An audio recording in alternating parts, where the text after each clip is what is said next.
সুপ্রিয় শিক্ষার্থীরা, আজকে আমি নবম শ্রেণীর ব্যবসা উদ্যোগের অষ্টম অধ্যায় থেকে ব্যবসা প্রতিষ্ঠানের ব্যবস্থাপনা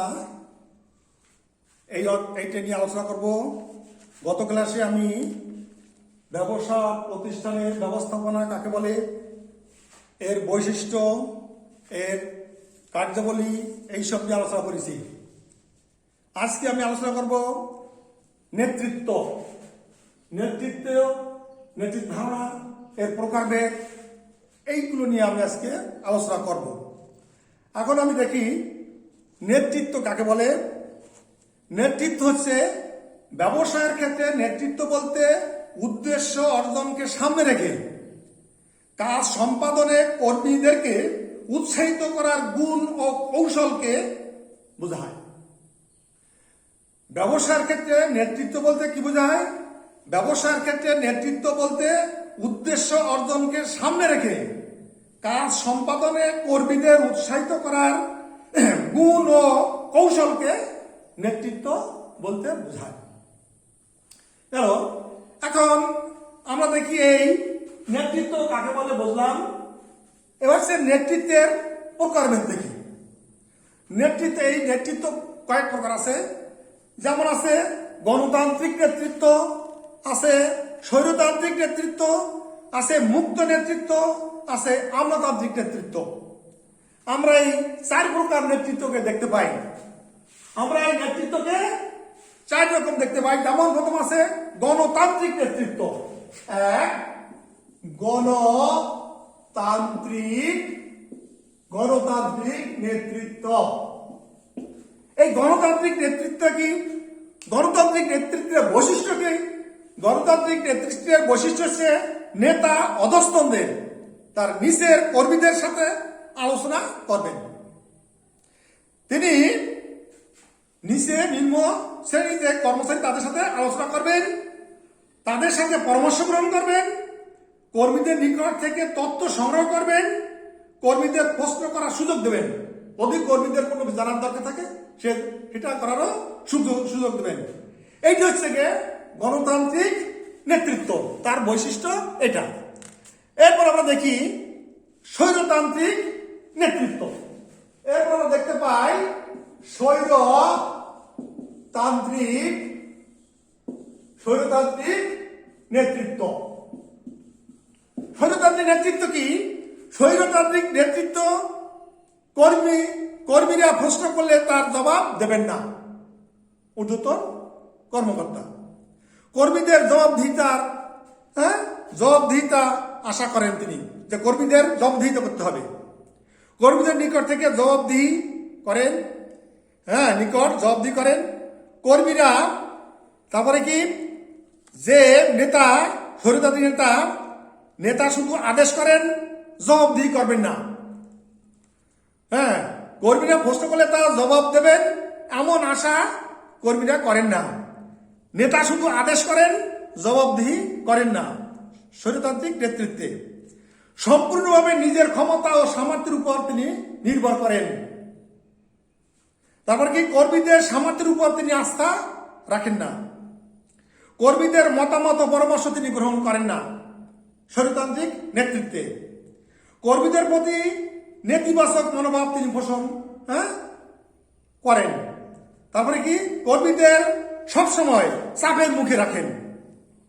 এই সমস্ত থেকে স্বৈরতান্ত্রিক নেতৃত্বের বৈশিষ্ট্য। এরপর দেখি আমরা মুক্ত নেতৃত্ব।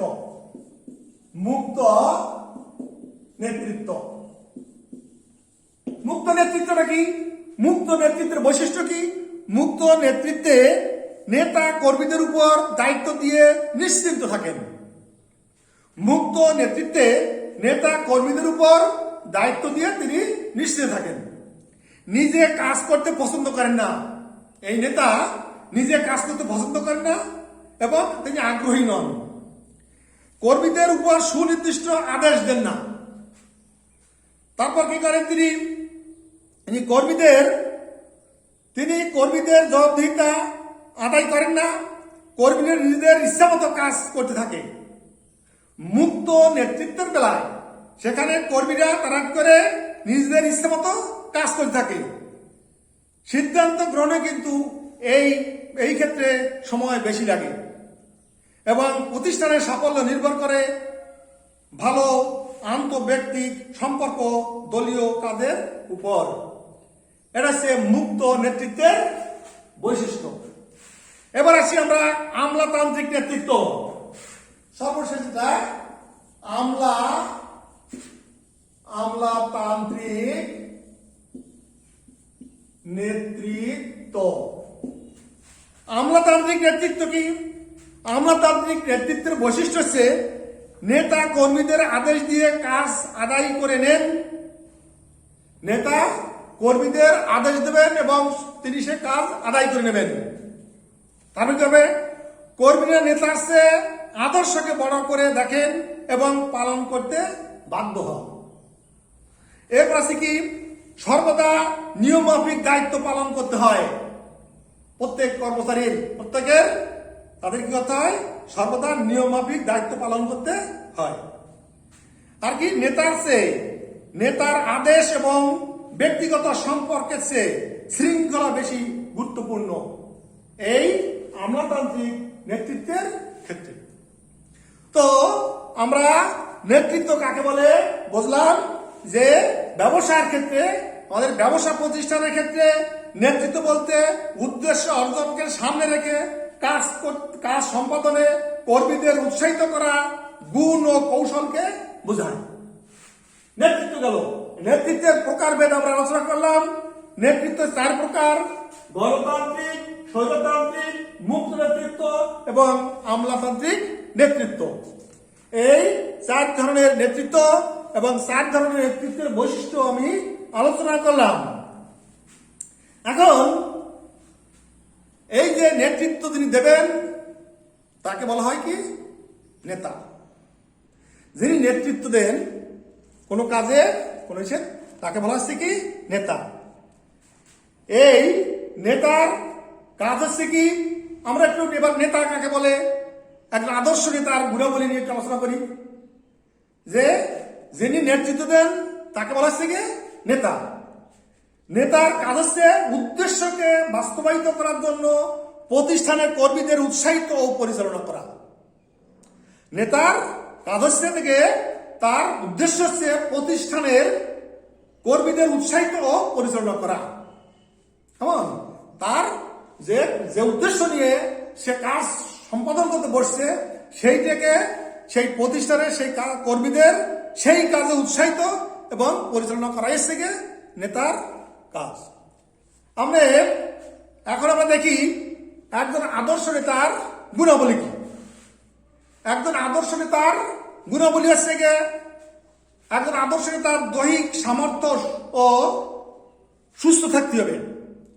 একজন আদর্শ যে নেতা, সেই নেতার দৈহিক সামর্থ্য থাকতে হবে এবং তার সুস্থ থাকতে হবে। এই একটা গুণ, বড় গুণ। দ্বিতীয় গুণ থাকতে হবে তার প্রখর ব্যক্তি থাকতে হবে, প্রখর, খুব দূরদৃষ্টি সম্পন্ন তার হতে হবে। তৃতীয় হচ্ছে কি? শিক্ষা এবং অভিজ্ঞতা, তার শিক্ষিত হতে হবে এবং সেই কাজের প্রতি তার অভিজ্ঞতা থাকতে হবে। তারপর কি? তার সাহস থাকতে হবে এবং সৎ থাকতে হবে। তার সাহস থাকবে, কোনো একটা কাজ করার তার সাহস থাকবে, তার ভিতরে সৎ থাকতে হবে। আর কি? তার পরিশ্রম ও সহনশীল থাকতে হবে, সে খুব পরিশ্রমী হতে হবে। সেই নেতার খুব পরিশ্রমী হতে হবে এবং তার সহনশীলতা, এই গুণটা তার থাকতে হবে। আবার কি? দায়িত্বশীলতা ও সহযোগিতা, তার সহযোগিতা করার মনোভাব থাকবে। তার দায়িত্ব নিয়ে সেই দায়িত্ব সম্পাদন করার এবং পরস্পরের প্রতি সহযোগিতা করার মনোভাব তার থাকতে হবে। আর একটা কি গুণ কি? সাংগঠনিক দক্ষতা, সংগঠন করা, সবাইকে নিয়ে, সব শ্রেণীর কর্মচারীকে নিয়ে সেই কাজ সম্পাদনের গুণ থাকতে হবে। মানবিক সম্পর্ক অনুধাবন করার গুণ থাকতে হবে। সিদ্ধান্ত গ্রহণের তার ক্ষমতা থাকতে হবে। কোনো একটা কাজ করতে তার যে সিদ্ধান্ত গ্রহণ করার সেই ক্ষমতা, তার দক্ষ থাকতে হবে। এবং সর্বশেষ তার যে গুণ থাকতে হবে একজন আদর্শ নেতার, সেটা হচ্ছে কি? জেন্ডার সচেতনতা। এটা হচ্ছে কি? সর্বশেষ কি? জেন্ডার সচেতনতা। সচেতনতা, এই গুণটা তার থাকতে হবে। এই জেন্ডার সচেতনতা কি?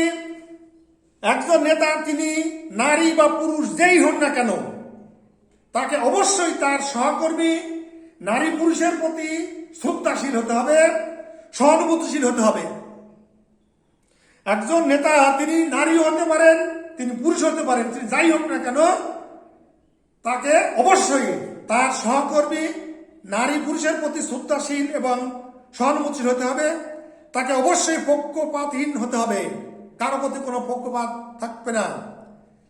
নারী পুরুষের ভিন্ন ভিন্ন দৃষ্টিভঙ্গি ও সামাজিক অবস্থান সম্পর্কে সচেতন থেকে তাকে নেতৃত্ব দিতে হবে। এইগুলো হচ্ছে গিয়ে একজন আদর্শ নেতার গুণ। তো আমরা আজকে আলোচনা করলাম নেতৃত্ব কাকে বলে, সে নেতৃত্বর শ্রেণীবিভাগ আলোচনা করলাম, সেই 4 প্রকার শ্রেণীবিভাগ নিয়ে আলোচনা করলাম, তার বৈশিষ্ট্য আলোচনা করলাম। এখন এই নেতৃত্ব থেকে আসে নেতা, সে নেতা কাকে বলে, সেই আদর্শ নেতার গুণাবলী নিয়ে আলোচনা করলাম। তোমরা এইগুলো বাড়ি বসে দেখবে, এবং কর্মপত্র 3 আছে যে বিভিন্ন ধরনের নেতৃত্বের বৈশিষ্ট্যগুলো বিশ্লেষণ করে একটা ছক অনুযায়ী এগুলো করার চেষ্টা করবা, এবং বাড়ি বসে এগুলো একটু দেখবে। এখানে আরো একটা ছক আছে কর্মপত্র 4, যদি তোমরা সম্ভব হয় এটা দেখবা। আমি যে আলোচনা করলাম এগুলো নিয়ে, এর ভিত্তিতেই এই প্রশ্নের উত্তরগুলো আসে যাবে, এগুলো দেখবা।